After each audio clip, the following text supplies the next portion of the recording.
Welcome gamers to DasTactic's Steam Year in Review 2023. So this is going to be having a look, a retrospective at the games that I have actually sort of covered or played in 2023.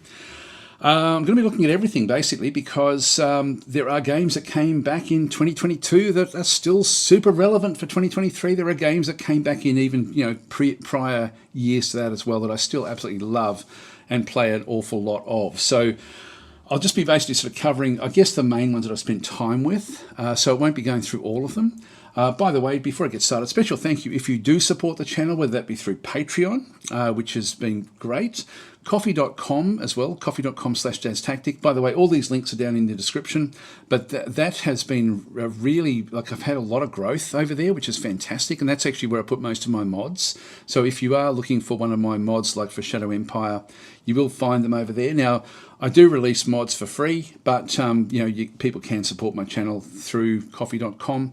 Which is very much appreciated. It's been a tough year with my daytime work, so it is nice having these sort of little the collection of all these little things actually makes a massive difference to me over like once you sort of put them all together.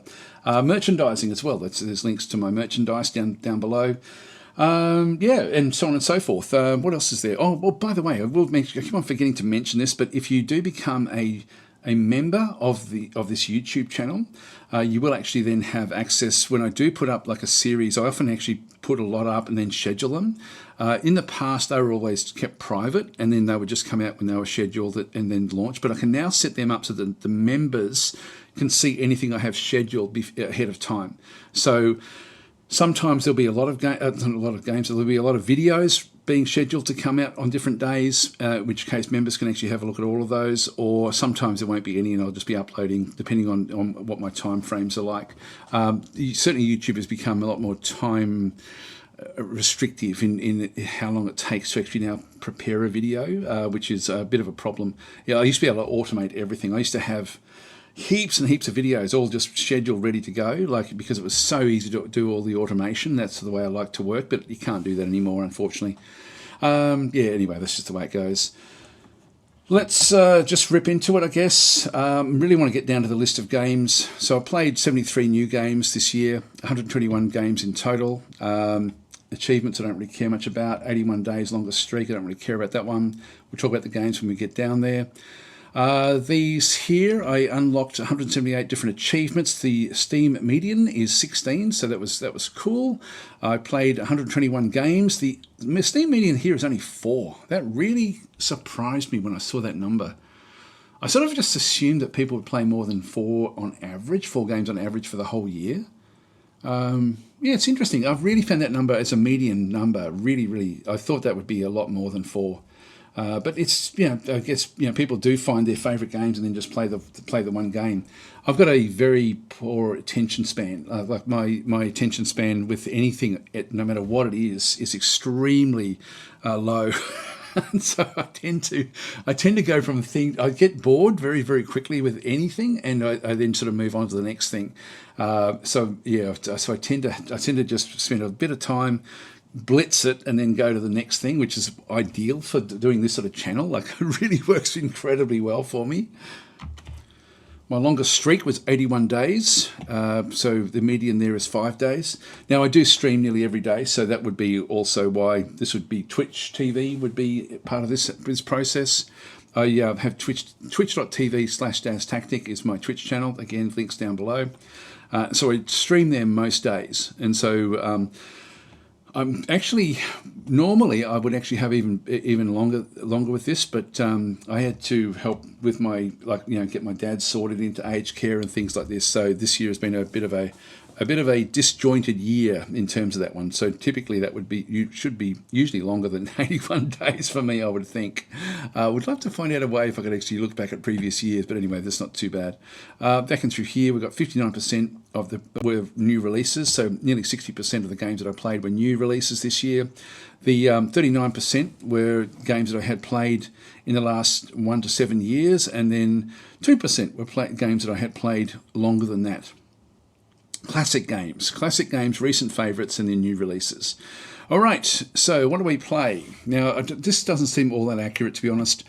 Space, of course. Now in space category, we have Distant Worlds 2, we have Gal Civ 4. They're probably the two main ones, I would think, in the space category. The next one down, I was surprised it said Colony Sim. And I don't play Colony Sims much. I do play them, but not a hell of a lot.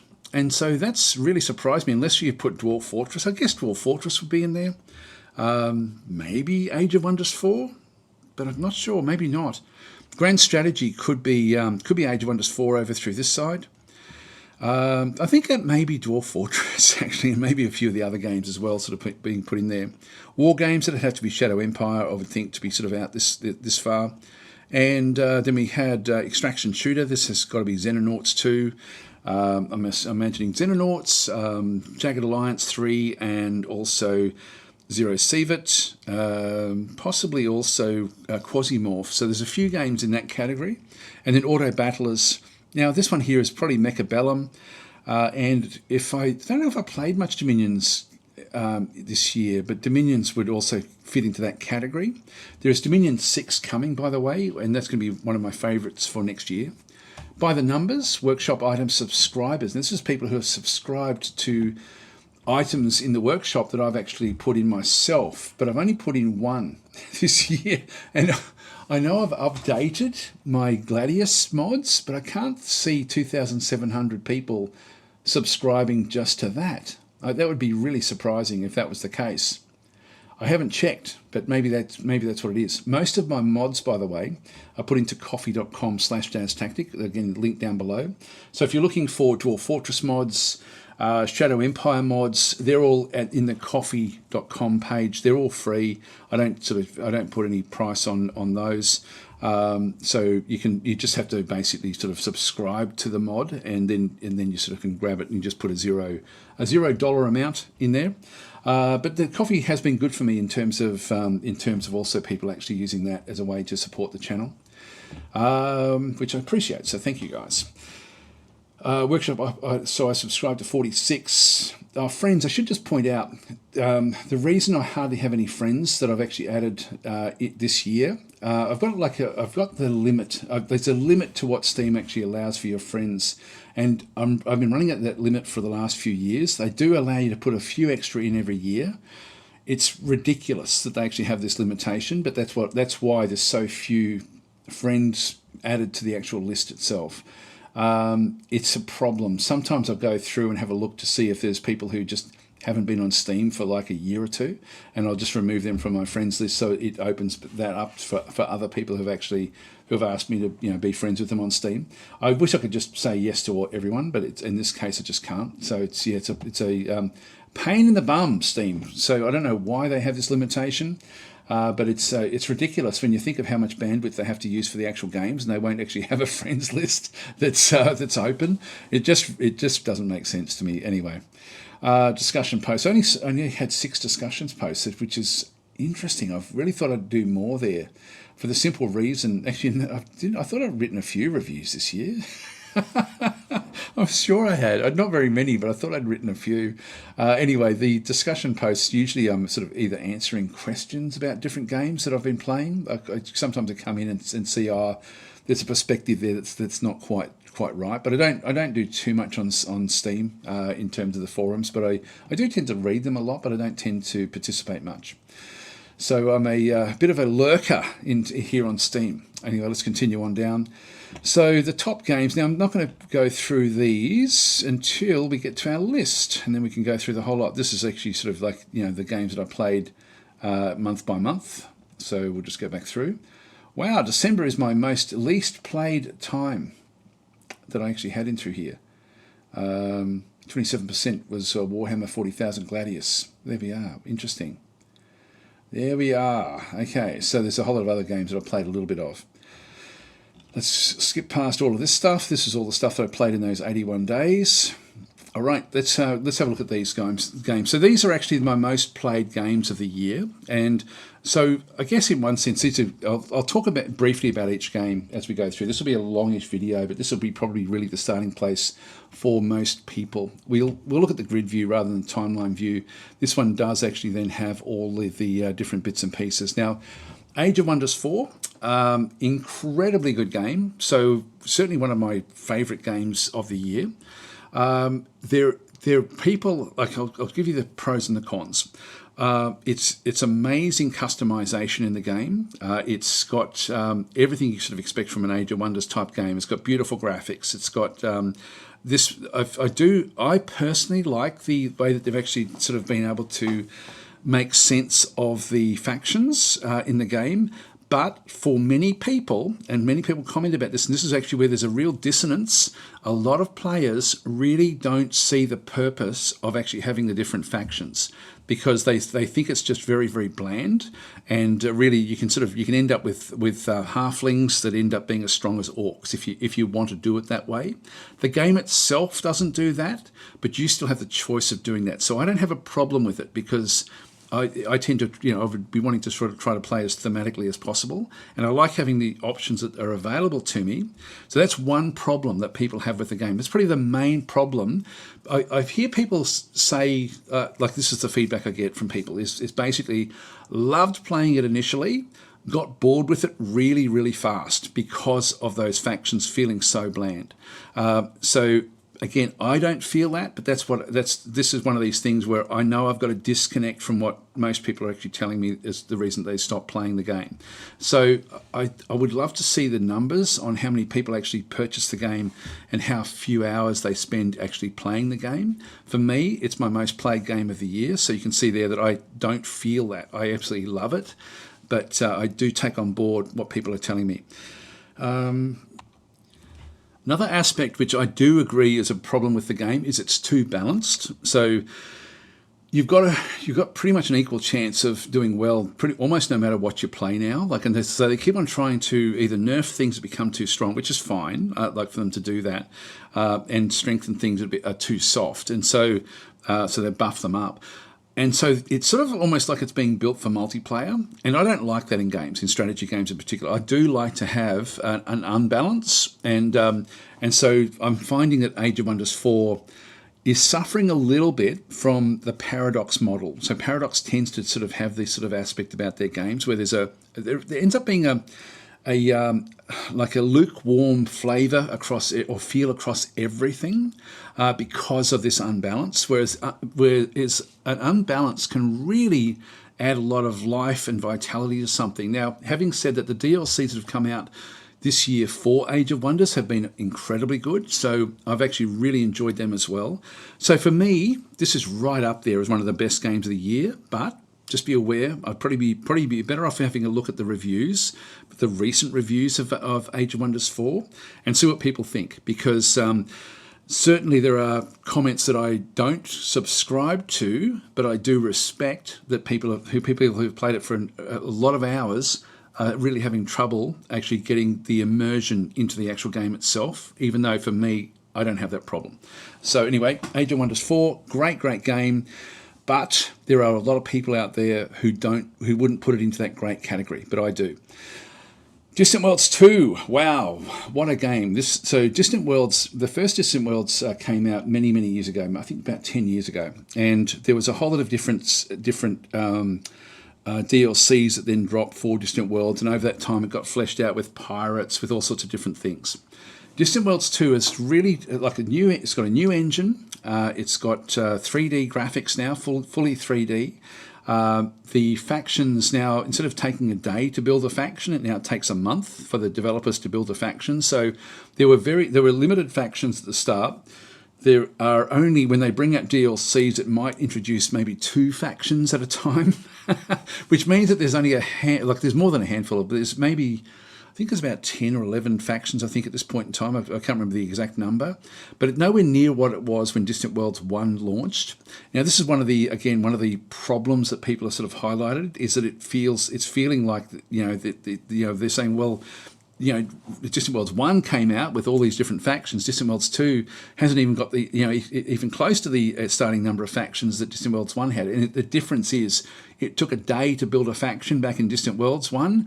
It now takes a month to build a faction, full time for developers to then build a faction for Distant Worlds 2.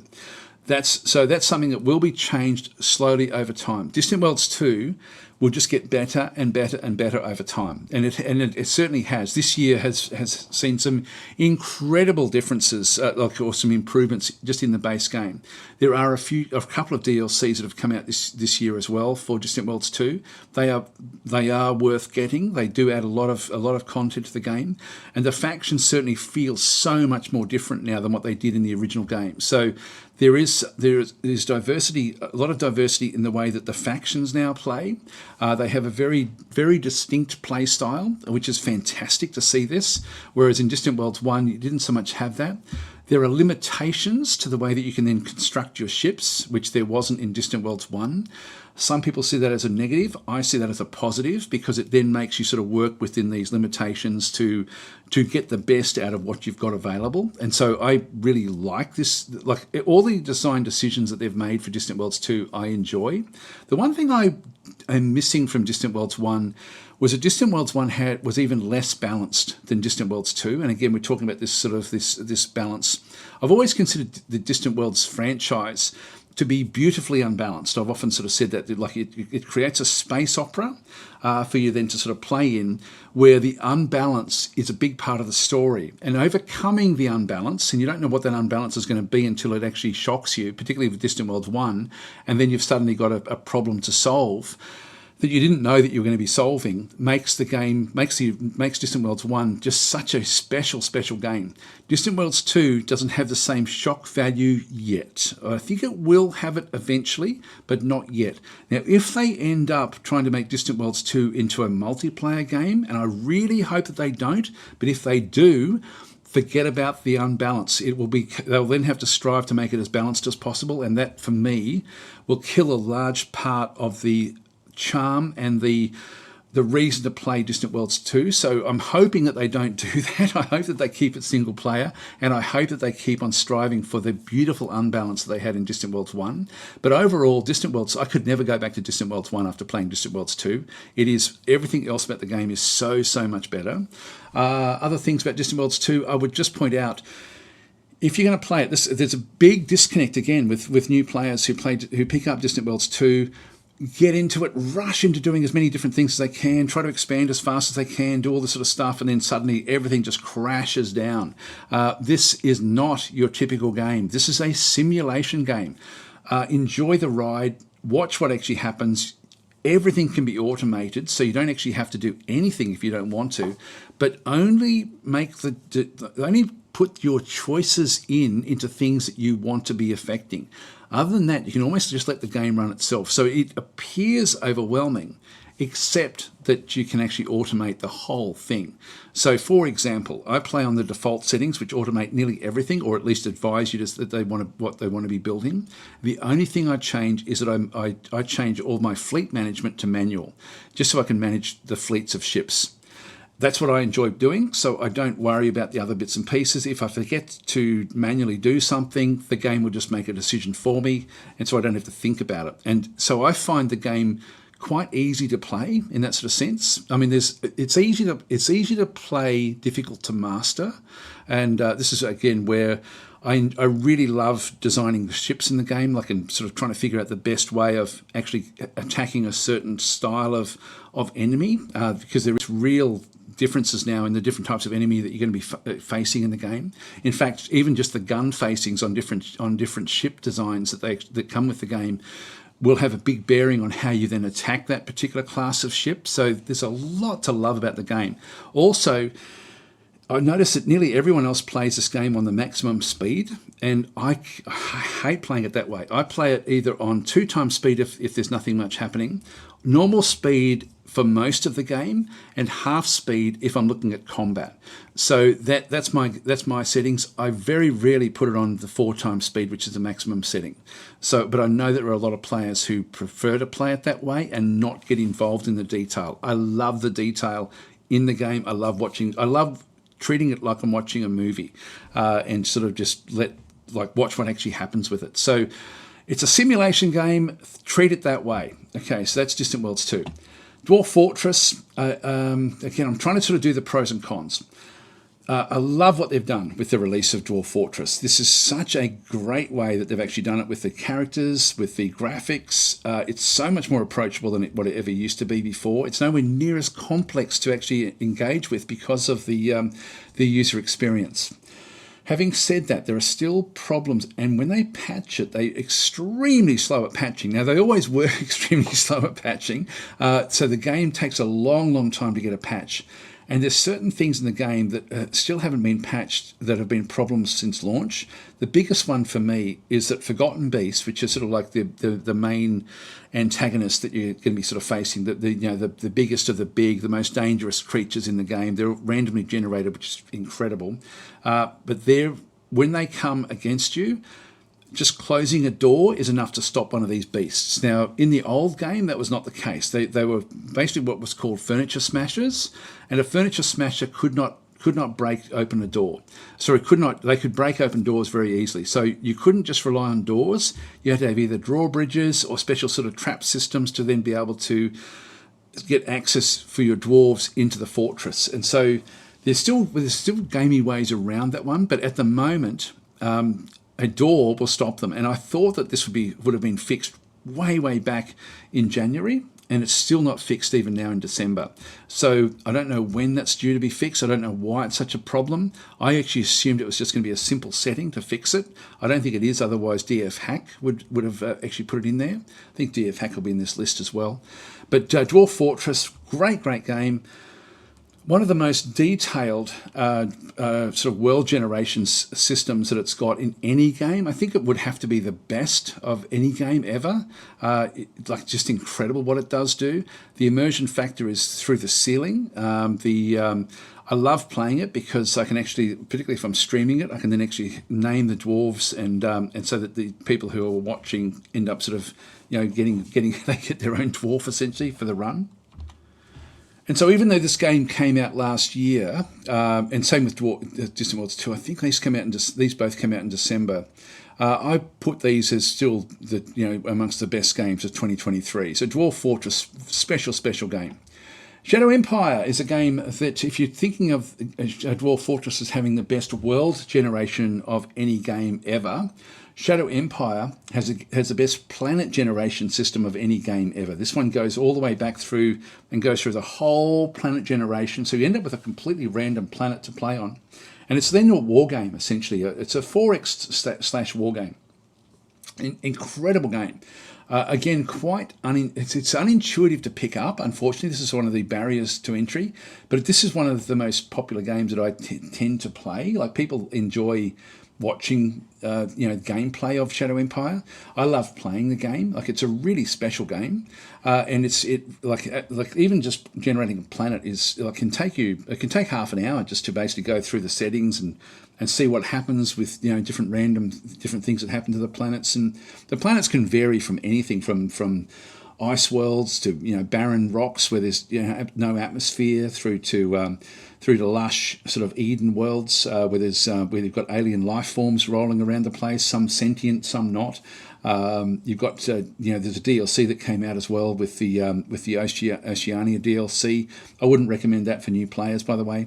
But Shadow Empire is one of these games that is difficult for new players to pick up, but so rewarding if you invest the time in it. It's one of those games that I don't have to keep on looking at the manual to relearn it every time I do play it. Like, if I have a bit of a time when I don't actually play the game, it's still intuitive enough for me to then pick up and run with it. But there are a lot of things that you can forget to do, and then essentially find yourself in trouble because you forgot to do something. And so this one, the UX side of the game is bad, I would say. It's not even mediocre. I would still say it's on that sort of more on the negative side of things. That's probably the worst thing about the game, is the UX side. UI/UX, just because certain things that you really should be looking at in different turns, you won't know until it's 3 turns later. You think, oh my God, I should have checked this, or I should have checked that, and by then it may be too late. But the game does have a setting to do an auto save every turn. If you do forget that, it'll sort of auto save at the end of your turns. So you will actually have a big long list of auto saves if you do forget. But it's still something where the game will keep on improving over time. So that's the negative of the game. But the positives are you get to play on these such diverse planetscapes, essentially, that you're sort of then having these like a Mad Max sort of style combat across these different worlds, and it's just so immersive when you actually are playing it in that sort of sense. Like you really have so many different things you've got to solve depending on the planet type that you're going on to. I just love it. It's one of my favourite games of all time. The fact that the planets are random but random within planetology parameters, it's really amazing. An amazing game. So yeah, and it's like just one developer. Like Vic is like the developer of the game. He just builds it on his own, and it's brilliant. The actual the game itself. I'll go through again. I'm trying to sort of think of the negative things that people say about the game. Now, people say about Shadow Empire that they don't like it because the AI cheats. Hey, welcome to games. The AI cheats in nearly every single game that you play. The difference here is that Vic has explained exactly what the AI does. Now, you do get to see the cheating a little bit. And the way that it's not even cheating, because what I want to say is that the way that Vic has set it up to make the AI competitive, he's had to give them certain advantages so that that the game doesn't grind to a halt while they try to sort of figure out their own logistics, and B, he wants them to be able to be a bit more aggressive than if they get sort of stuck with the same logistical problems that the player has. So the player has to overcome the basic logistics of distance, whereas the AI doesn't have to worry about that. The AI gets to be able to build free roads, but it doesn't go overboard doing that. It just means that if you're aware of that, you can then play against the AI effectively by cutting off so that they can't build roads, and then you'll find that it'll be relatively easy then to defeat the AI. But having said that, this is a very, very difficult game, and so if you are a new player, play on beginner mode. It's still going to be hard, but all of the things that the AI gets is explained in the manual, like everything. There's nothing hidden away. There's no, like, everything is explained. The other benefit that the player gets is that the player gets to put leaders in charge of different types of research and things like this, which the AI doesn't get. That the AI just gets like a progression system that is not controlled by leaders. And because the player can actually decide who goes where, the player can ultimately get better benefit in certain areas of the game that they're focusing on. So it gives the player more agency to do things than the AI. So there's pros and cons both ways. So if you are somebody who's heard that the AI cheats terribly in Shadow Empire, it's not as bad as what it sounds. It may look it because of the roads that they build, but overall it really isn't that bad. The game is difficult. The AI plays incredibly well. Vic, the developer, is incredibly good at designing the algorithm for the game to play with. And so it actually has like different algorithms between the turns. Each faction sort of looks at all the different possibilities that it has and picks the best algorithm to run with for its particular forces. So amazing game. Look, this is really one of the classic games, and it's just going to get better and better over time. Even this month, there's been a massive update which has changed the way that the game you can now end the game and see exactly what's happening all around the world, which is great because you can learn from what the AI has been doing. It still plays very similar to what the player will do, and so you can learn an awful lot from that. And also he's adding more and more factions that can then sort of start on the actual planets themselves, and so it's becoming super immersive. Really interesting to play. It's always a real challenge to play the game. You've got to be careful that you don't expand too much, but you've then got to, for me, it's more of a war game than anything, but it's a 4X as well. Shadow Empire, massively good game. So, but as I say, people, if you read the negative reviews, I disagree with what people say about the AI cheating because I know what the cheats actually are. I know why they're there. They're nowhere near as bad as what particularly newish players will find with the game. People who play the game a lot know what's going on and they work with that, and it's fine. It's more the people who just come into it thinking, how the hell did those AIs get there? Well, first of all, the algorithm that the AI is using is exceptionally good. like it's brilliant. So quite often, and because like when I was on the beta testing for the game when it was first coming out, I actually complained to Vic and sort of said, look, this is crazy. The AI seems to be cheating everywhere it's going. And so I would give him my save file. He would then pull it apart, have a look at it, and then explain to me why the AI was doing what it was doing and why it was defeating me so easily. And it was always my fault. It was not the AI cheating. It was just me not understanding that the AI was exceptionally good, for example, in mountains or something like this, which was all there, like you could see it there, if I had have had a look, but I just didn't know the game well enough. But now I do know the game well enough to be able to overcome those sorts of issues. By the way, one of the biggest mods that I actually have, which is not in Steam, but in coffee.com, is a mod that I made to show the terrain on Shadow Empire. Without that mod, I find the game really difficult to play because I can't recognize the differences between the mountains and forests and things like this in the game. And so my mod does make that aspect easier. And this is really important if you're trying to sort of figure out how to defend territory, what's going to cost you a lot of resources to build roads in different areas, things like this. And so I can't play without my mod, but that's not on here on Steam. That is over on my coffee.com page if you are looking for that. Whenever I do a run of Shadow Empire, whether I be doing YouTube or Twitch, whatever, I get a lot of people then sort of coming in and subscribing to that particular mod. So anyway, let's continue on. The next game, God, this is going to take hours. I'll try to speed up once we get past a few of these. God, there's so many good games coming up. Master of Magic came out, I think, in December last year, or certainly at the end of last year, but this has had a lot of updates that have come through in 2023. And I think there's another DLC coming out, I think, in January, coming up. So there's more content coming for Master of Magic. There's been, I think, one or two DLC so far, but also some free updates have come with Master of Magic. Now, Master of Magic, one of the things, it would take too long to go through the family tree of Master of Magic. The original Master of Magic came out in 1994, 1993, somewhere in around there. This is one of the first sort of big, fantasy 4X games when it first came out. Absolute classic game, but it then spawned a hell of a lot of other games that sort of were either heavily inspired, some games tried to copy it, and of course one of those games which was heavily inspired by it was Age of Wonders.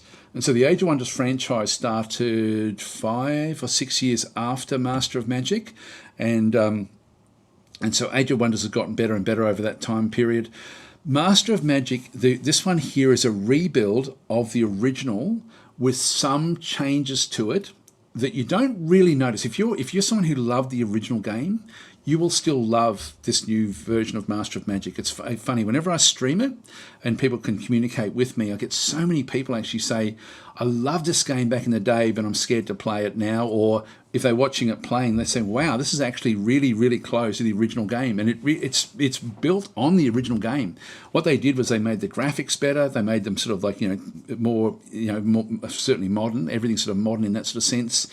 They did change the tiles into hexes, which works perfectly for the game. They did change the way, so this is from the defaults, they did change the way that units actually move. So they've given units a little bit more movement than what they had in the original game, because the original game, if you do go back and play it, it's actually really slow because of the unit movement. You don't notice it in this new remake. So they've made all these different changes. Another big change is that there was actually that was considered a cheat in the original game, it's not a cheat, but it was one of those things you turned on and that would then negatively impact what you could do. But you do actually get like a helper that tells you what the likely outcome is of a battle. Now, it can be inaccurate, but it gives you a likelihood of the combat. That wasn't part of the original game, but there was actually a helper you could actually turn on, which would then affect your score in the original game. That's on by default for this game, and I think that's a really good decision as well. But so they're pretty much the only real changes that they made to the actual game itself, and then they sort of dressed the graphics up, tried to keep it as close to the original as possible.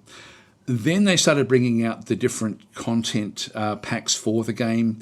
And again, you can turn it on or off. If you only want to play something very close to the original, you can actually just play it vanilla, turn off all of the different other settings, and away you go.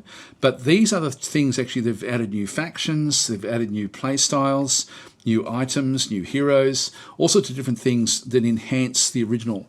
And they're just going to keep on doing that as the game gets more and more support. So I really hope that Master of Magic just keeps on getting bigger and bigger and bigger and more people play it, because it is exceptionally good.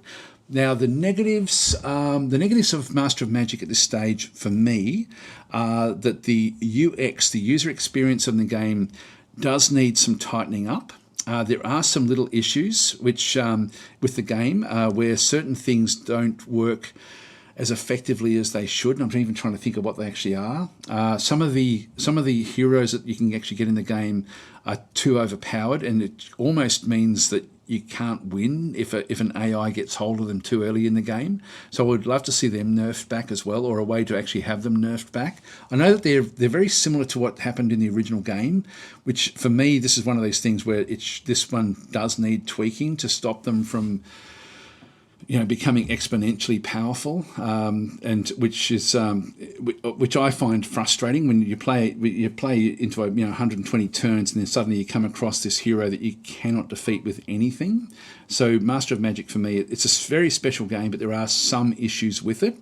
What have I read about it that people don't like? Sorry, just had a message that I had to answer. Yeah, so Master of Magic, classic game. Awesome with what they've done. Like the game itself is incredibly good fun. I really enjoy playing it every time I play it. One thing I love about this, and I guess we can compare, like if we compare Age of Wonders 4 with Master of Magic, the factions play incredibly differently from each other. Like each faction does have very, very unique aspects. The way that you set up your wizards make the factions also play incredibly differently. And so Master of Magic has so much more, I guess, diversity of ways of playing the game than Age of Wonders 4 has. So the things we were talking about there with the people who actually comment about it being bland, Master of Magic doesn't suffer from the same problem simply because you can play it so many different ways. You've got still got the different sorts of schools of magic, similar to what a sort of Age of Wonders sort of does, but this one, they have such a big bearing on the magic that you actually have. The magic spells that you get access to in Master of Magic, again, there's just so many different ways of playing Master of Magic. As I say, the factions all play differently, but the combination of wizard with faction also really, really changes things dramatically. And so Master of Magic is one of these games where you can set yourself up very poorly and have a really hard game, or you can set up yourself up really, really well and have a great game of depending on how your faction/wizard combination goes. So it's one of these games that takes a long time to master, but it's a lot of fun to play. And the game is it can be unforgiving at times. It's particularly like if you do play on the harder settings, the AI does get some advantages, and those advantages really do kick in if you do, as I said before, come across one of the heroes, which can be exceptionally difficult to fight against with if you do come across them. Sort of in the mid game, it's almost impossible to actually defeat them at that point. So that's something that does need to change. As I say, there is still work that really needs to be done on the UX side of the actual game itself, the user interface side of the game, and the balance side of the game in terms of some of the heroes. But the game just gets better and better and better with each iteration, with each update. There's things that are added to it all the time. But if you are one of the people who is finding Age of Wonders 4 bland, try Master of Magic. That will sort of answer your questions, I think, with that one through there. If you're concerned about the user interface, user experience sort of aspect of Master of Magic, then Age of Wonders is certainly better in that category. So there's a bit of a comparison. I decided to do the comparison because I'm going to be doing a comparison between Galactic Civilizations 4 and Distant Worlds 2. Now, this one did come out in Steam in 2023, I think in April. So Galactic Civilizations 4 came out a year prior on the Epic Game Store, and Epic had a 1-year exclusive. Galactic Civilizations 4 was a mediocre game on the Epic Game Store. When it released on Steam a year later, it released as Galactic Civilizations 4 SUPERNOVA. You can't get the original Galactic Civilizations 4. The SUPERNOVA aspect of the game, or the release of the game after a year of development, was exceptionally good. It was really, really good the way it sort of did come out.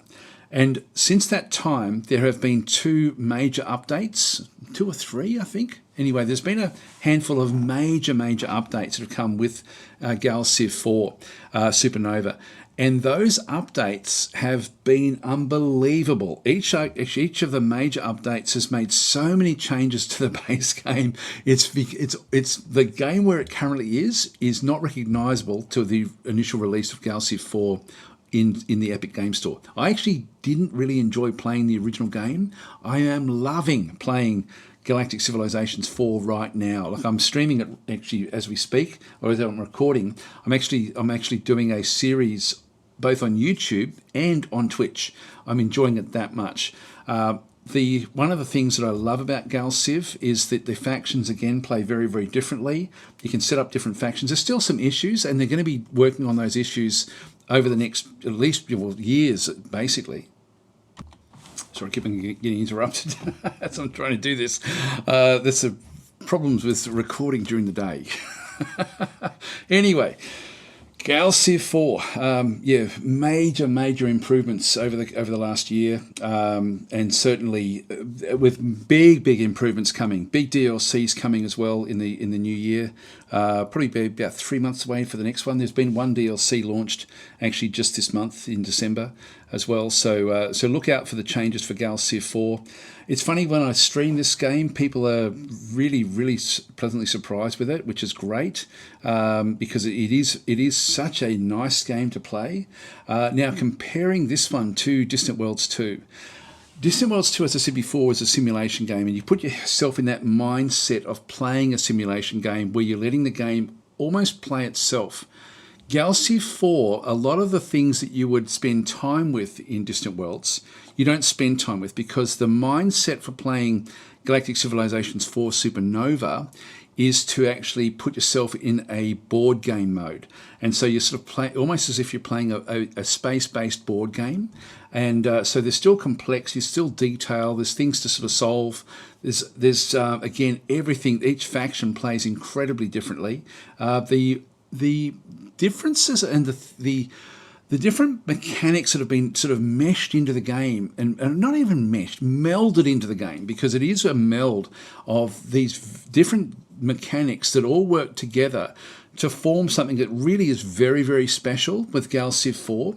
But it's very much like a board game where if something can be streamlined so that you don't have to spend too much time with it, the game will do that.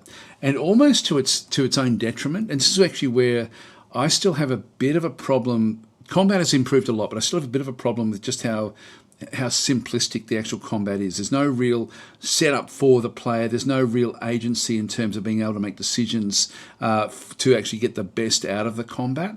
Unlike, for example, something like Distant Worlds 2, where you can actually come in and retreat when you feel like it, or anything like this. Gal Civ 4 is not built that way. It is certainly, Gal Civ 4 certainly is built with multiplayer in mind in that sort of sense, except that unlike Stellaris, which again has got that same sort of, that super balance, this one doesn't have that. Yes, this is definitely one of my favourite games of the year. Right, the next one is a classic game, which has been out for 5-ish years, I guess, but it keeps on still getting more DLC. It's just such a popular game. It's just got, it's becoming more and more popular. This is Warhammer 40,000, Gladius, Relics of War. Amazingly good game, amazingly good AI in the game as well. So it can be quite a difficult game to play, but really rewarding to play. And each faction does play very differently. There's heaps of DLC, which can be off-putting for people when you actually sort of come into the game and see it with so much DLC. But it is one of these games that the base game itself is very playable. So if you enjoy, I would suggest if you're new to the game, just pick up the base game. Now, they have had a couple of times where the base game has actually been free to download it and own forever. So there are often specials for the Gladius to get the base game very cheaply, and then the DLCs you can then sort of get what you need out of that one. But just grab the base game, play the Necrons. That's probably the easiest one to play from the base game. Space Marines are easy to play as well, and just see if you like it. And if you do, then you can start to then sort of get a bit of a collection of the DLC. I like most of the DLC, but overall this is an incredibly good game. and still very relevant right now in terms of, in terms of it being 2023, even though the game itself is relatively old. There is actually a new game coming out in 2024, which I'm really looking forward to, from the same developers, called Zephon. Now, Zephon has the negatives with what I've heard about Zephon is that people are saying it's just Gladius reskinned. It's not. It is going to be different, but not dramatically different. So it will still have the same base mechanics as Gladius, but it's not just a reskin. So anyway, that will actually have a few extra other mechanics as well, but that is coming in 2024. That's Zephon, from the makers of Gladius. Xenonauts 2, wow, what a great game this one actually is. So this has come out this year. It's still in early access, and there's still a lot of content that needs to be added to the game. They've just had a big update in December. I think it was in December. Don't think it was at the end of November. Anyway, big update has just come in, and the milestone of I think it was a 2.2 milestone for Xenonauts 2, and that milestone has actually added a lot of extra content, but specifically a lot of balance to the game. And so this has actually now made it so that the game is a lot more engaging in a subtle way. So Xenonauts 2, again, one of my favourite games of the year. Now, having said that, at the moment, the final missions still haven't been put in the game. So if you really are into it, you'll still have a lot of content to play. Now, I played a series on Twitch. I think I played 18 hours or 12 hours or something, and I was still only a third of the way through the content that I could sort of see was in the game itself. It's a lot of fun to play. It's really engaging, and as I say, the balance in this new update has really improved the game out of sight. But it is still early access, and there is still stuff missing from the game, but that will come eventually. I also really do applaud the developers for not just going with the original plan that they had for the milestones of the game, but have actually gone back and taken what people have said and actually rebalanced the game based on feedback, which I think is great, that they actually didn't just go ahead and start to try to finish off like the end stuff. Instead, actually went back and worked on the starting of the game and made that so much better than what it actually was. So Xenonauts 2, the development there is slow, I've got to say. There's a few games like that where the development is really, really slow. So the games that are slow with development, as we have a look through, so Age of Wonders 4 is pretty fast. Distant Worlds 2, a lot of development happens there, but it may appear slow, but there's a lot of problems when the game first came out that are still being addressed, but they are starting to now add quality of life things. So it feels slow with Distant Worlds 2, but it's not. Dwarf Fortress is glacially slow to actually get the updates, but that's always been that way. Shadow Empire, the updates come thick and fast. Get involved in the open beta for that one, and you'll sort of have them almost every week, basically. So there's lots of updates coming for Shadow Empire all the time. Master of Magic is medium in terms of its updates. Galactic 4 is unbelievably fast with the amount of updates that come through, and not just simple stuff. It's stuff that actually can change the game, which can be a problem. It's because sometimes it does require a restart, and Shadow Empire can have the same sort of problem where there can be something where you really think, oh, I really want that, so I better restart the game. So Galactic 4 is certainly in a state of flux at the moment, which is good and bad. That's good because there's so many good things actually coming to it, but it's bad because you've really got to try to play your games fast at the moment. But as I say, it is cool. Gladius is an old game, so the updates don't really come all that much for that one. Xenonauts 2 is another one of these glacially slow games with the updates. Like the updates don't take they take a long time to come, but when they do come, they're substantial. This last one was extremely good. Right, let's continue on with the actual games itself. So there's a lot to cover. Airships Conquer the Skies. Wow. Like the first thing that goes into my mind is what a great indie game. So if we have a look at the other games don't feel indie, even though that some of them are. Like, for it, certainly Dwarf Fortress is an indie game, but it's just exceptional. Shadow Empires is an indie game. For me, it doesn't feel like an indie game, but it certainly is. The other ones that are coming through, certainly this one here is, again, single developer. Like if we look at talking about in terms of development teams, Dwarf Fortress, you know, 2 or 3 people basically developing Dwarf Fortress. Shadow Empire, 1 developer. Master of Magic, a small team, maybe a sort of like, you know, 4 or 5 people. Gal Civ has got a much larger team now. Gladius, I think, has got a handful of people working on that one through there. Not sure how many are on Xenonauts. I think there's a fair number now working on that one. But Airships is a single developer. Wow, what a great game this is. This is a game that is it's so hard to describe what it does do. You basically design these, like you play in side view the whole game of your actual airships. This year, even though the game came out maybe 3 or 4 years ago, the game keeps on getting better and better, and there has been DLC that's now been released this year as well. But the actual updates to the game have now made the campaign game so much more enjoyable than what it used to be. So if you've played it in previous years, come back and have another look at it, because it's now unbelievably good. The balance in the actual conquest mode of the game is, like, as I say, just mind-blowingly great. And this is one of these games that I could keep on playing this game all the time. You basically have to design your airships. You then fight the airships in real time. It's pausable real time, so you can sort of you can stop and start whenever you feel like it.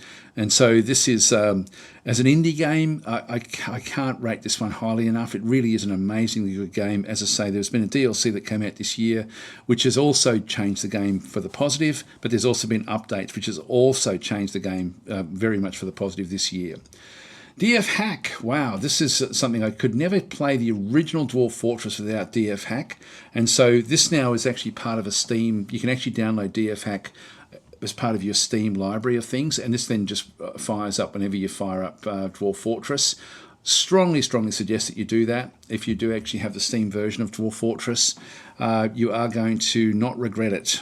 It adds a lot of quality of life things that Dwarf Fortress doesn't have, and so this is a must load in with what they actually do, and they also change a lot of things very quickly in this. So there's a lot of additional things that come in with DF Hack as things are developed for the base game. DF Hack has got like so many different modders that are sort of working together very cohesively. I've got to say, it's unbelievable. I've sort of had the I guess the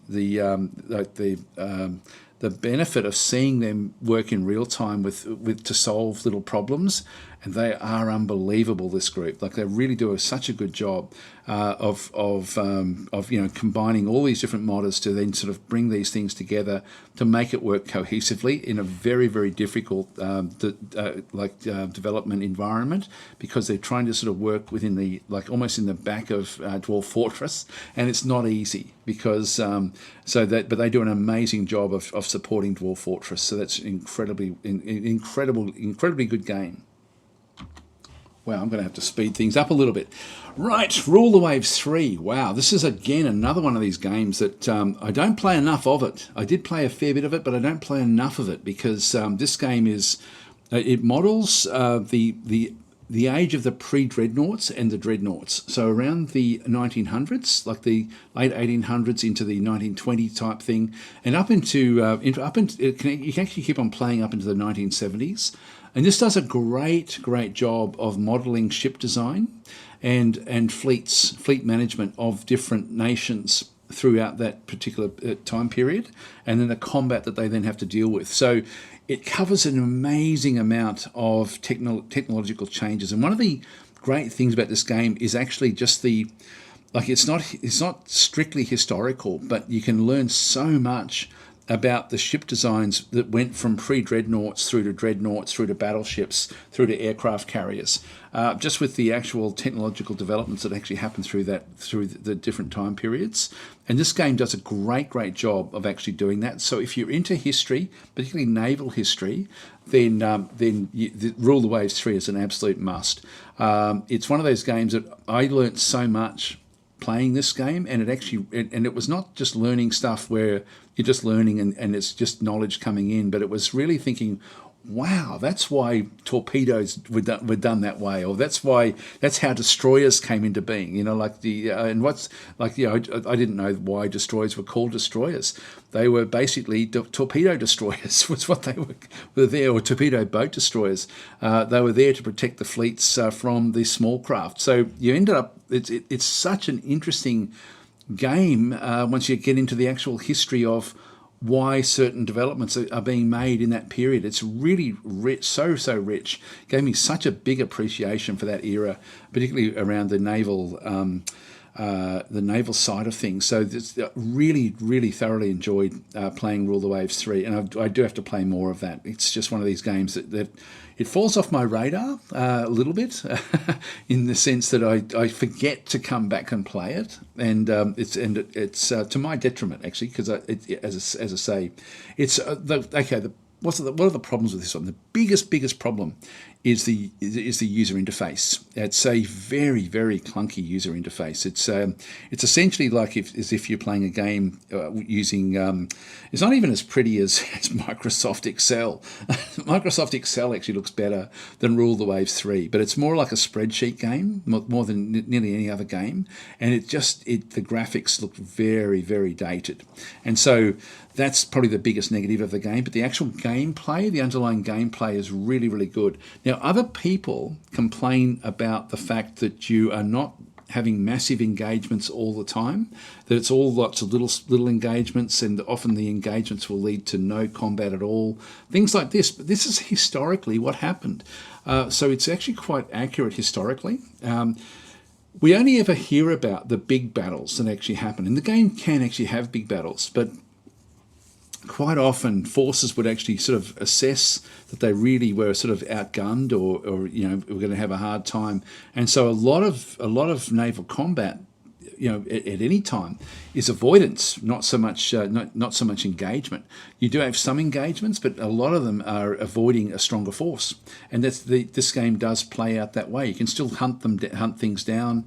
There's still so much you can actually do in the game as well, but it really is very historical. And if you've wanted to sort of see a case in point, have a look at what actually happened through the Guadalcanal or the Solomon Islands campaign, which really was like for me a massive eye opener. Just in terms of nearly every day there was a naval engagement of some type, but so many of them led to nothing. And often they were just small engagements. But you know, you sort of don't think about you hear about the Battle of the Coral Sea and things like this, where there was a lot of destruction that went on in a naval battle, but they are so rare. But you know, that there is engagement all the time with smaller fleets, and Rule the Waves 3 does a great job of modelling all of those different things. So Rule the Waves 3 is a really cool game, but the user interface is probably the biggest problem with it, and just getting your head into the frame of mind that it's you're not going to be playing massive fleet battles every single turn. It does, you know, you will have them come up occasionally, but it really does an awful lot of good things. So that's a great game. Got so many good games that came out this year. Quasimorph, this one as well, exceptional game. When it first came out, it was really good.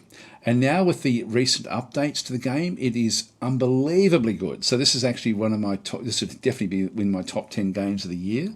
This is one where you actually go in and do like a raid in a randomly, like, you know, it's almost like a roguelike game where the base is randomly generated for you, and you then have like a single agent to then go through in turn base to then go through and actually try to sort of do missions within the actual base itself. It may be to blow something up. It may be to steal something from a different area inside these different bases. There's all sorts of different bases all around the solar system. You pick and choose which missions you're going to then go and do. It's a really cool game, and again, just getting better and better, and will continue to get better and better as well. So Quasimorph, absolutely a fantastic game that doesn't have to take that long to play a mission as well. So this is a bit of a beer and pretzels type game, but it is quite unforgiving. So just be aware of that one. And it's interesting, actually, the next game that I have is a really old game, Heat Signature. This is one of my go-to games. This is why this is up so early in the list of games. This is a game very much like Quasimorph, where you're doing missions with a single agent, on a space station in this case, or spaceships that you sort of are doing different things. I love this game. I wish that there was more development of it. I hope that there's another game that will come out like this game, but this is a great game in terms of like a real-time game that is pausable again, where you can sort of go through and you've then got to, again, do missions on an actual spacecraft. Quasimorph is turn-based. This is real-time or pausable real-time, or pausable it's active pause, I guess is what it's now referred to. I always think of it as pausable real time, but it's active pause in this particular. This is real time active pause. This one here is turn based anyway, but they're both great games. Quasimorph, they're not the same. They're very different. Anyway, continue. Let's just rattle through some of these, and I'll just sort of talk about the ones that really do stand out. Combat mission. I love all the combat mission games. I've got to say, I really enjoy them. Again, they model every single bullet. They model the dipping of bullets as they like with their trajectory. Every single hit that comes in on anything will actually do specific damage to different parts. So much is calculated with the combat mission games, and so the Battle for Normandy, even though it's an oldish game, it has now sort of come out this year on Steam. So this is actually a new release for Steam. It's an oldish game, but as I say, just the combat mission games, I really enjoyed playing these. Again, you can sort of play semi-random maps with these. It's still a curated map, but you've got like different sorts of starts. So it is fun to play sort of almost like the random maps with those ones. Again, it's got different weather conditions, different times of the year, so you've got different sort of terrain conditions as well on the same maps. So there's an awful lot to like about it. And because they've been around for so long, there's a lot of content, like a lot of downloadable maps for the game. Great game. And the thing that keeps on changing with Combat Mission, like you may think, oh, well, that's a really old game. But the actual engine that drives these games gets updated every so often. And so it feels very fresh and new when you actually are playing these. And I'm pretty sure even the graphics are so much more different now than what they were in the original Battle for Normandy. I think there was an old Battle for Normandy Combat Mission game. But anyway, really enjoy these a lot. Battle Sector, I haven't played much of this, but this one again looks great and getting better and better all the time. So there's now more playable factions. So I will come into playing more Battle Sector as more factions get released, but I haven't played a lot of it. But I really like where this is actually going. This is one of the most immersive and good looking. It's such a sexy looking Warhammer 40,000 game. At the moment, there's limited factions to play, but there's getting more and more coming through with the DLC. And I think that based on the game mechanics of the game, it's very much a board game sort of style mechanics, but the look of it just looks beautiful. So Battle Sector, I think, will just get better and better and bigger over time. They also this year did actually start to flesh out more of the random campaign within the game. And it's like when Battle Sector released, I've got to say that random campaign, was shit. It was really bad, like really bad.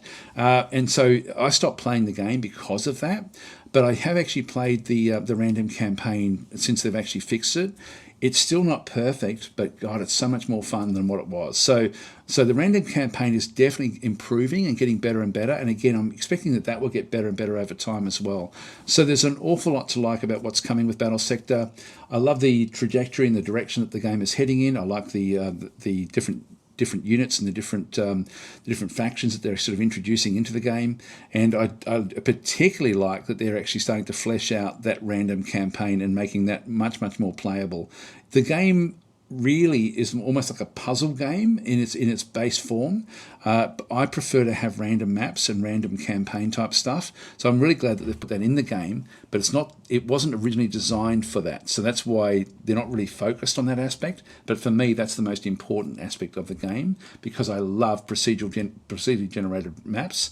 I don't particularly like puzzle maps as such. So for me, the way the game is designed to be played is not that attractive because of my own predisposition to liking procedural maps. But overall, I've got to say that's a game really worth watching, particularly if you do enjoy Warhammer 40,000. And as I say, the graphics in this are beautiful. It is a beautiful game to play and look at. Jagged Alliance 3, again, I haven't played enough of this game, and this one's apparently had, and I haven't played it since it's had the latest, biggest update. So I am looking forward to playing more of this. And this was a game that I really enjoyed as well. But again, more of a puzzle type game, the way it sort of is played. Now, I've got to say also, in one sense, Xenonauts 2 is a bit like that as well. Xenonauts 2 has got more random generation of the actual maps that are played. And these came out very close to each other, actually, Xenonauts 2 and Jagged Alliance 3. Jagged Alliance 3, the maps are much more curated, so there's less random sort of content in there. But what a great game this actually is. And again, just getting better and better with the actual updates that are coming in for Jagged Alliance 3. So again, it's got to be this like these games are. I'm gonna have such a hard time getting a top 10 list. I think. Yeah, God, it's gonna be tough. It's gonna be tough to sort of get the list together. Okay, next we come down to what has got to be one of the most disappointing launches of the year, which is Kerbal Space Program 2. It's still in early access, but it launched into early access when it really wasn't ready, and it was just abysmally bad. This is another one of these games where the actual update process is so slow. It's actually painful. It's a painful game with its development process for the whole year. Essentially, we're nearly this game has been out for the majority of the year, and I've got to say that it's only just this month, just within the last couple of weeks, that the game has become fun and playable. Up until then, it really was not fun to play at all, but they have actually just brought in the 4 Science update of the game, plus they've actually brought in a big overall sort of update as well for the way that the game actually is it's so much more responsive now. So it's much more stable, it's more responsive. And with the 4 Science update, you now actually have a reason to play. Like there's a purpose with what you do, and it is really good fun right now. So now is the time. If you've had the game since it actually came out, and this is a game I was so looking forward to this year, and I was so disappointed when it first came out. But now it is really good. So again. This would probably make my top 10 with where it currently is, but I almost have to punish the game for just how crap it has been all year long, and the development of the game has been unbelievably slow and bad. I really worry about Kerbal Space Program 2. I worry about the development of it. I worry about the information that has come out about Kerbal Space Program 2. I love playing it now, but I really was so disappointed in this when it first came out. So this is one of these games where it's good now. It's not great. It's good. And like it feels like some of the bugs that come in, like with the different releases and things, you think, why on earth did no one test this? Like it's like the development, there's something really seriously wrong with the development of this game. I shouldn't say that, but because I don't know. I don't know what quality assurance they've got working inside, the development team. I don't know how much they're checking things, but it feels like not much. Just with the way that some of the bugs that do come out in the actual game itself. It feels like they've sort of rushed things when they shouldn't be. It feels like the game actually shouldn't have been released until right now. Now, with what they've currently got, is what they should have launched with. I think they've created such a lot of bad will with the actual, when they did actually launch. I think there's people that just will not come back to the game. And that's such a shame, because I think this game could be a great game in the future. And there's still a long way to go with its roadmap. But it's now playable and fun.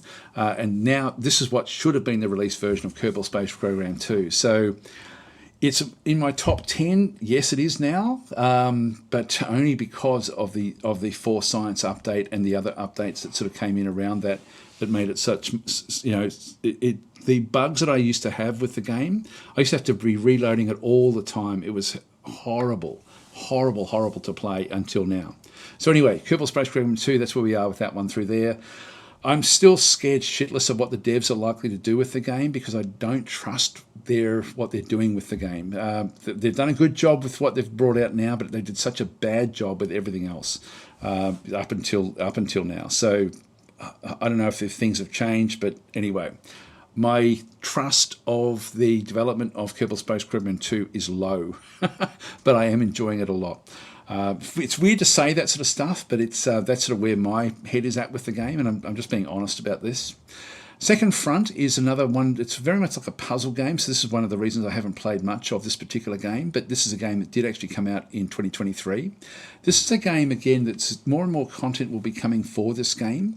This is a game that I want to be playing a lot more of, and I'm looking forward to what else is going to be coming. I wish there was more random content in the game. That's probably the one thing that's stopping me from playing this game a lot more.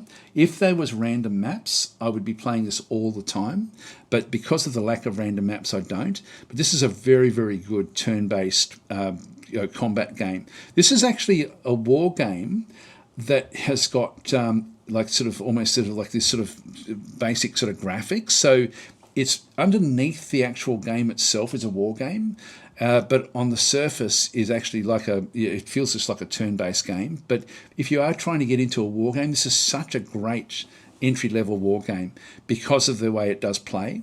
And so rather than playing something like Shadow Empire, which is purely a war game in the sense that you're just looking down on top of hexes and you've got little tiles, this one at least you've got the animations and stuff, but this is still a war game at its heart, and a simple war game in the way that it does set itself up. But the maps themselves there is some randomization with the placement of units, but not a hell of a lot. So just be aware of that one. Second Front, there is more DLC coming for that one. I thought it was going to come this year, but it hasn't. It's been put back until 2024. But this is a great, great game again, that came out this year. But the lack of random maps for me is the reason I don't play it much, but I do really like what it does do. Another big surprise packet for me was Mechabellum. It's a game, and I think it's in either Paradox or Paradox Arc, so it's within the Paradox sphere of games. And Mechabellum is an auto battler that is exceptional. Now in 2024, I think this becomes a free game. I think this year coming up, but you then can buy other things for the game, not a pay to win. But this as an auto battle, I wasn't looking forward to playing this one. I asked for it because I thought some people might be interested in it, but when I played it, I was blown away by just how good this game was. And so this actually really converted me into enjoying auto battler games.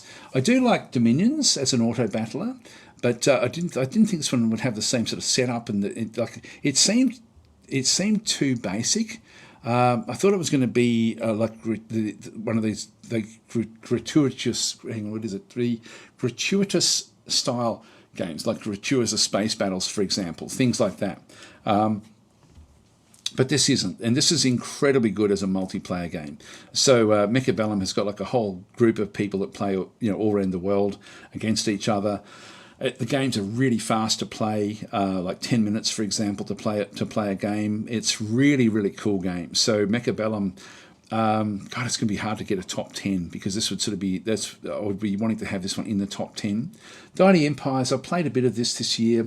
I'm really hoping the devs come back and keep on developing Deity Empires. This could be such a special Fantasy 4X game with this more, but the devs have had to go on and try to earn money other ways. It's not a very popular game, but it's a great game, and so I wouldn't recommend getting it until the development starts to sort of ramp up.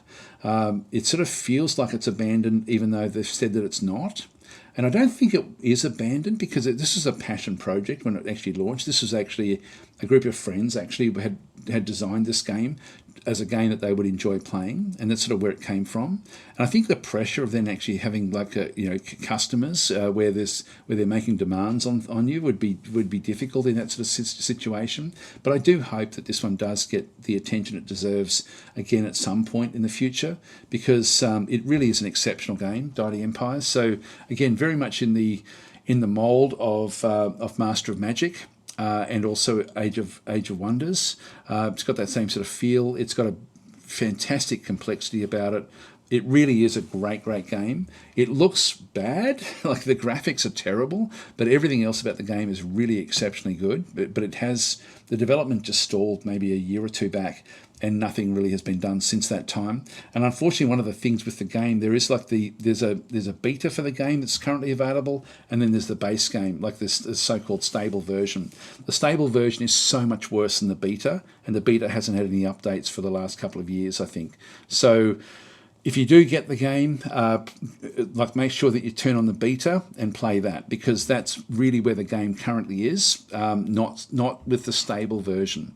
The stable version is so far out of date, it's not funny.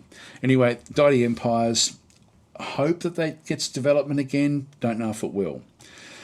USC, I forget what the USC stands for, something Commandos, something Space Commandos. Anyway, this is Universal Space Commandos, Counterforce, came out this year. Exceptionally good game, like where you've got a squad that you go into randomly generated terrain and then have to sort of do these missions. And so this is sort of a bit like playing Quasimorph. Again, a game that I really, really enjoy a lot. I love it because it does actually have the procedural generation as well, and you do then have these different missions that you have to then go and do. So have a look at that one if you do like these sort of squad-based, turn-based games. This is definitely a great one of those. All right, so then we've got Dune Spice Wars.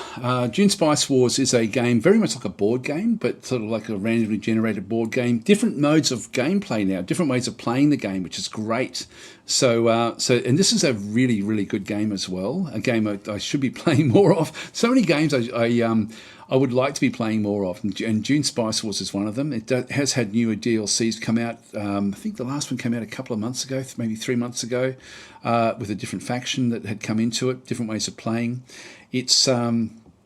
Each faction does have unique ways of playing. You've got different setups for that as well, depending on which heroes you bring in. They bring different bonuses into the way that you're actually playing. As I said before, you can play sort of like, different ways of playing. You can have like a progression type game where you play missions. Now the missions do take a fair bit of time, but you play missions and then build up like an overall campaign on Arrakis, on Dune itself.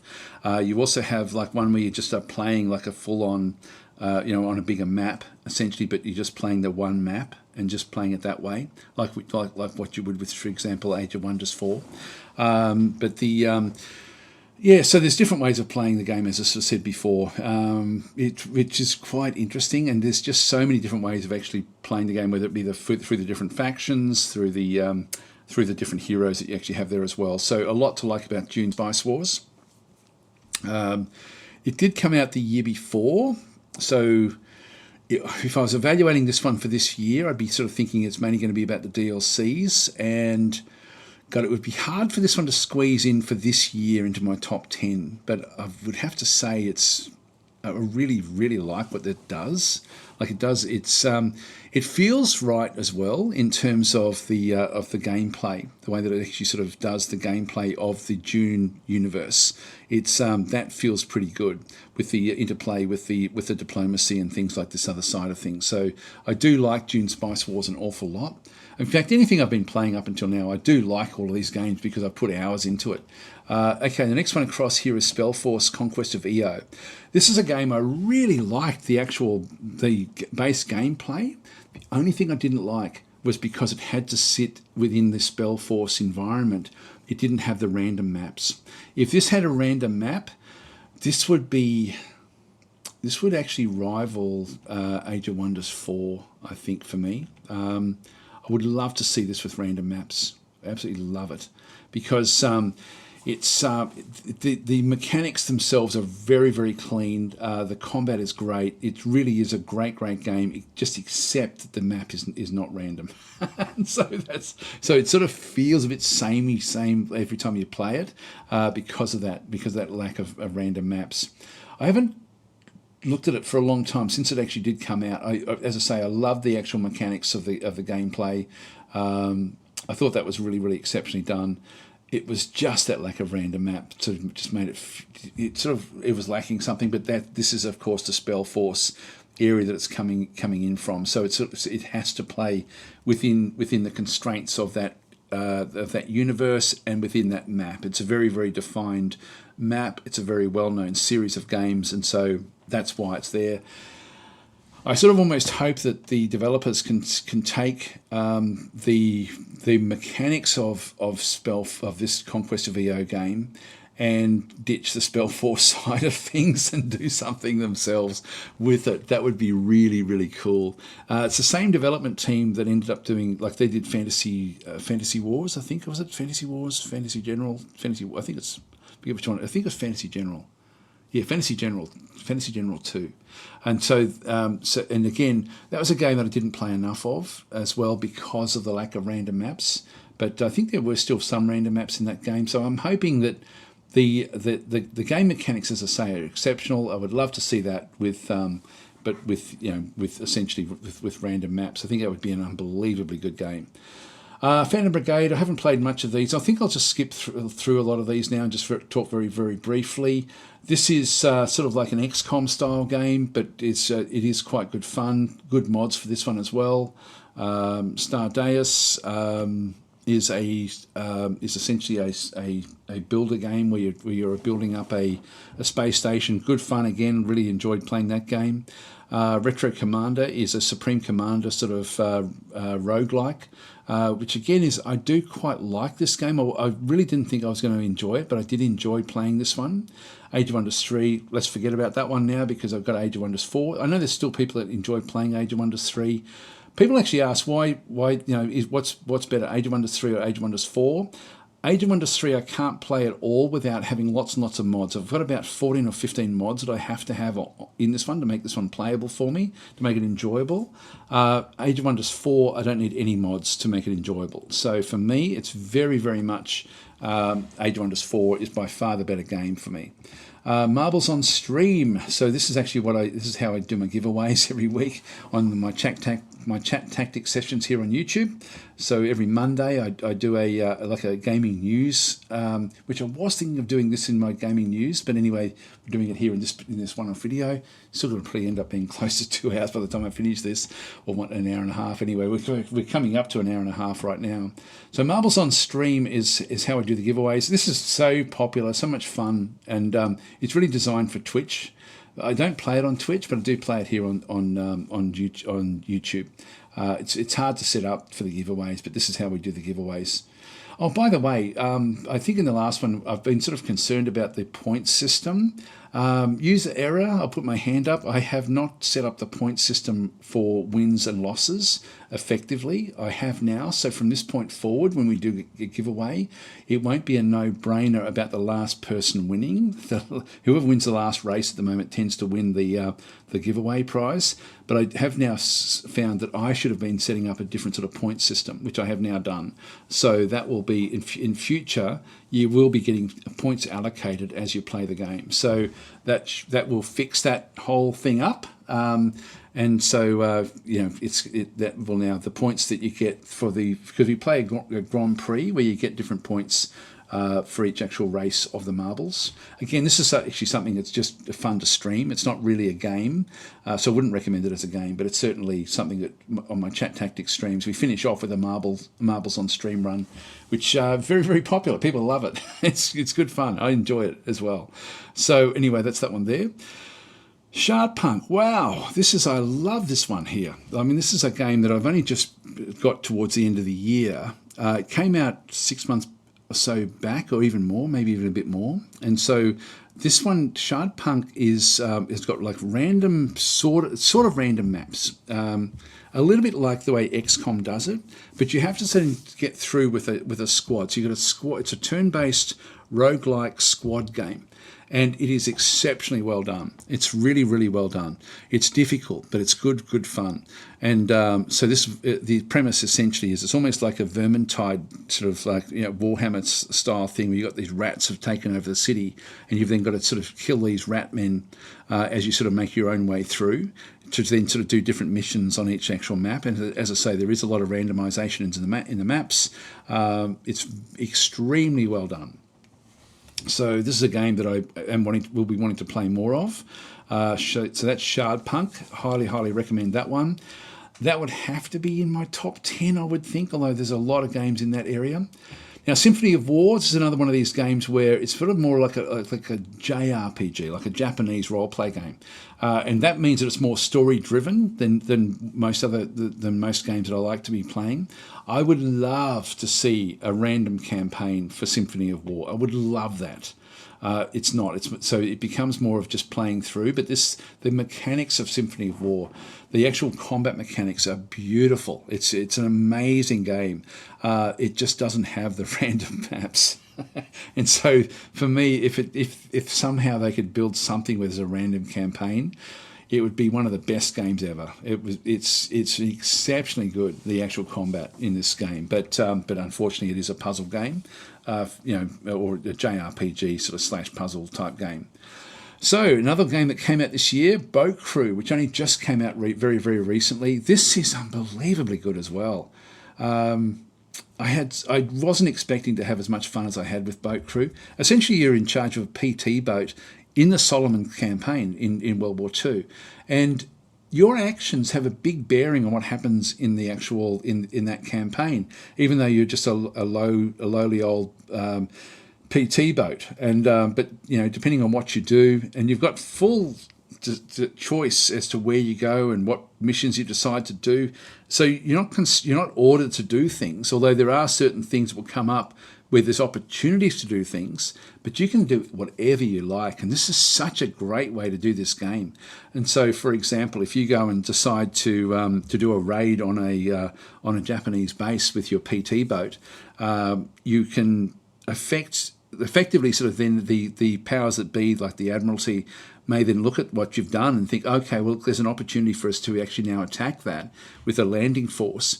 So they'll put a landing force together, and then the game will then say, okay, there's a landing force going in to, whatever the location is that you may have attacked. So you've actually opened up the game to see that as an opportunity, and it may decide to go into other places, but there's a good chance it will then go to where you've been if you've weakened something, and so it will then send a landing crew in which you can then be part of that particular fight, where you've got all sorts of different ships coming in from the US side of things. You've got the Japanese people on, the Japanese defenders on the land. If you're close enough to a large base where there may be sort of aircraft nearby, you may get them attacking you as well at different times. It's an incredibly good game. And again, it's just such a beautiful combination of free choice from your perspective with massive strategic impact on what you end up doing. So this is a great game. It's, again, got to be in my top games of the year. God, it's going to be hard to put these down into top 10. I don't know how I'm going to do it. Wargroove 2 came out this year. This is sort of like another one of these Battle Isle type games. And I really do like what they've done with Wargroove 2. But again, it's more of a puzzle type game, so I don't play much of this because it's scripted, it's not random. I would love to see randomization in this one. It's hard because being a Battle Isle type game, the balance has to be right, and it's so important with the map generation that be done that way. But they could still do it the way some of the other games do it, by actually having areas that are that get randomly placed, and so you could still have algorithms to send, just make the maps a little bit different. A lot of these other games, I'll skip past War and I haven't played much of that this year. Dot Age is a game, again, that is unbelievably good. This is a roguelike city builder, and it really is fully roguelike. All sorts of weird and wonderful things happen. The way that you build your city, you've got, it's very, very fast to play. Great game. Zero Sievert, again, this is another one where you do missions, random maps that you go into. Difficult game. My reflexes just aren't good enough to play this game effectively, but I really do enjoy it. Crimson Tactics, The Rise of the White Banner. This is another one of these sort of JRPG sort of style games. Again, really cool gameplay, but scripted maps. Stellar Tactics I haven't played much of. This is a game I did want to play more of. so this is one I'll probably try to play more of this in 2024. It's been out for a few years. Hexakey is a game that I've tried recording this a few times. I have meant to do a video on this one because this one, the game mechanics are really, really good as well. This is very much like a civilization board game that's played very quickly. And so this one, of course, is something that is really quite good. And as I say, I've been trying to record it, but I haven't been happy with my recordings of it. So I've got like about 4 or 5 videos that I've recorded for this game. I just haven't put them up. That was from a few months ago. So I may come back and do this one again. I may have missed the boat with this one, but this is a game that I would still recommend. This is a game that I was very, very pleasantly surprised with what it did do. It really cut down game mechanics, but still with a lot of choice from the player's perspective, which is fantastic. So it's a civilization-style game, card-driven, but it's card-guided. It's not card-driven, if that makes any sort of sense. Like, so cards do play a role in what you do, so the randomization of cards, but you still have a lot of choice with what you get to do. Dominions 5, let's forget about talking about that one because Dominion 6 is coming next year and that is going to be an absolute incredible game. On the Western Front, I've tried to learn this game. I just haven't been able to learn it effectively. Some of you will really like this game. It's very much an accurate World War One trench line type simulator. It's more of a simulation type game, but I just haven't been able to really learn it effectively. So I haven't done content on that one. Total Conflict Resistance, another one that's worth watching. This is another one where you end up with like it's a pre-made maps, but you end up with essentially you're trying to control a resistance, like a group of rebels with different sorts of with different combat, and you've got all sorts of different combat you can bring in. It's a bit like Armour 3, as in the sense that that's how it sort of does play. You can play either where you're overlooking squads and directing where they go, or you can play it where you come back in and play as an individual soldier running around doing different things. Now, Keys is another really interesting roguelike game where the world is randomly generated. This is a bit more like Starbound. It's sort of the way that this one would then sort of play out, where you actually are trying to build up a city with the other different people actually helping you build the city, but you have to go off and do missions. And it's really a really fun game to play. Again, a really amazing game. Tales and Tactics is a game that I think I did a video on this one. I certainly know I tried to. Again, I enjoyed playing this game.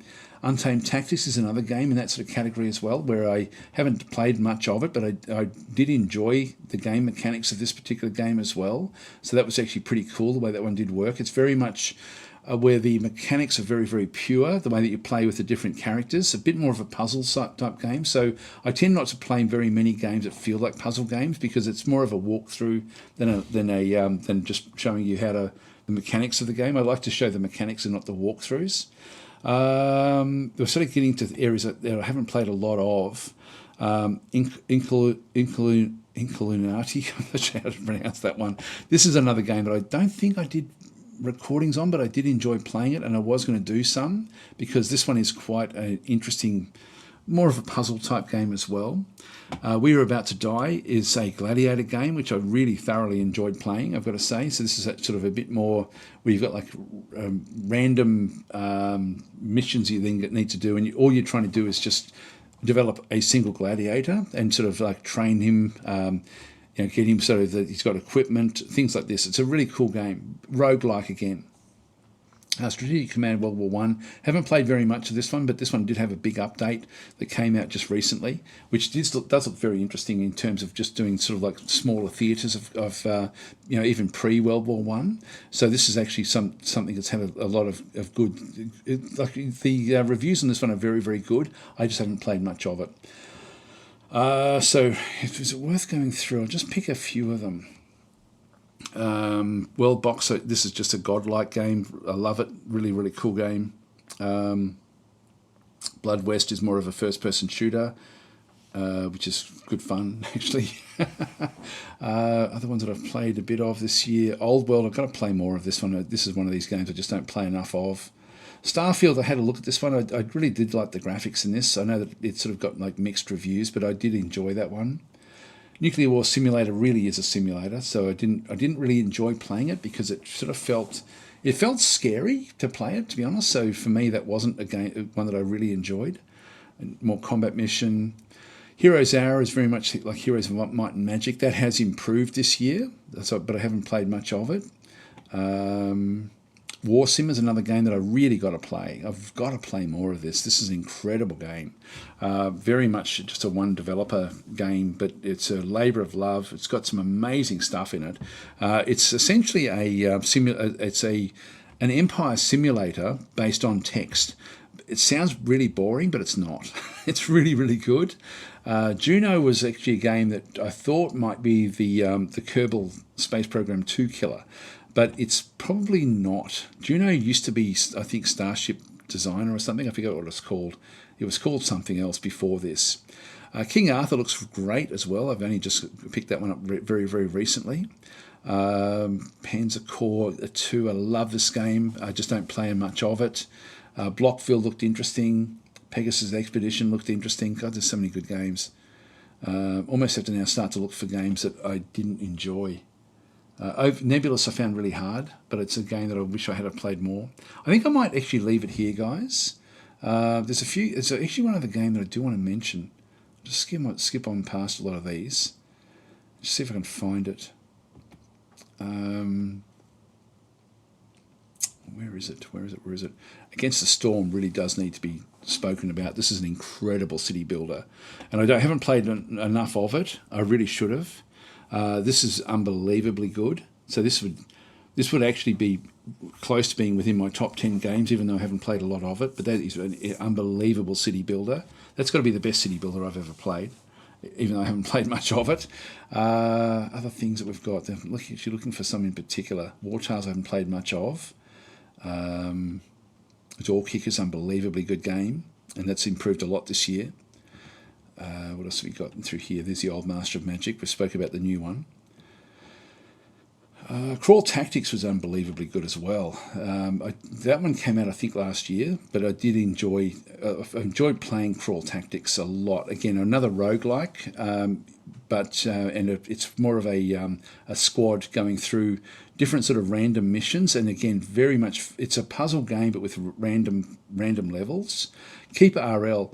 Expect big things from this in the coming year. Actually, this is a great game. Great game and every update has been extremely good, and this year has been no exception as well. Last Train Home is a game that I really want to be playing as well. This looks incredible. Actually, it's just from even just from the history of what it's talking about is unbelievably good. Star Dynasties. This is a game that I did play last year. This is almost like a Dune simulator, but from the space side of things, where you're sort of managing a family. Very, very cool if you like that sort of thing. I really did enjoy that one. Field of Glory. Big things coming for Field of Glory coming up. Now, I don't know where Field of Glory 2 Medieval was. It should have been way up the top there somewhere. Maybe I didn't play much of it this year. But Field of Glory 2 Medieval has got Field of Glory 2 Kingdoms coming. So next year I'm going to be playing a lot of Field of Glory. That's coming. Shadow Gambit. This is really, really cool in terms of missions, like having almost like a commando-style mission type game. That's really, really up there. This is the best of the commando type games that I've played. So that's unbelievable. Actually, there's Field of Glory 2 Medieval way down over here. Wow. And that's the actual list, actually. So I've played more than this, but this is the list that we actually have. Carrier Command 2. I'm waiting for them to make it so you can just play with a single carrier.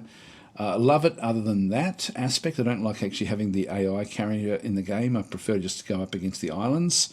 So for me, I just really wish that they'd turn off the extra carrier. Now, I've been going for well over an hour and a half now, just going through these different games. I know I've skipped over a lot of them at the back end here, but there's some games in here that I still absolutely love. What else have we got? Check out another year. Oh, wow, we can go back to previous years. Well, let's do that. If I click on it, what is it going to do? I did click on it. There we go. Year in preview 2022. What we should find is if we do go back down to colony sims, turn-based combat. Okay, there's a few differences in through there. And I was sort of hoping to see Distant Worlds 2 played then, Distant Worlds 2. Did Did it come out that early? That's Distant Worlds 2. Surely not. Back in January. I know I was on the beta. Maybe it's been out for that length of time. Yeah, maybe it's came out even the year before. Planetfall. So I stopped playing this one when Age of Wonders 4 came out. Dwarf Fortress, that kicked in December. So that was on the 6th of December. I still remember that one. That was 5% of my total year was all compressed into the latter half of December. Brigantine. I haven't played any of that this year, but that was a great game. Anyway, I'll just keep on going. Gladius again.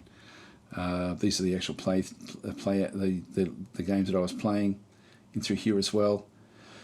Yeah, Age of Wonders 3, etc., etc. But yeah, I think a lot of these were Distant Worlds 2 actually, and Brigandine and through this sort of area. Anyway, let's not get lost into the previous year, but it is sort of interesting to sort of look at that, the way that one was going. Thanks for watching, guys. I hope you enjoyed this. Hope it's been helpful. I will have to put an index, so there will be an index for this at some point. But anyway, there's a lot of games there that are in that other list. There will be a link to my year-in review as well. So thanks for watching. I will catch you probably for my top 10 games of the year, or my top games of the year. It's going to be hard for me to limit this to top 10, to be honest. But so maybe there'll be a lot of honourable mentions. Well, I'll see how I go.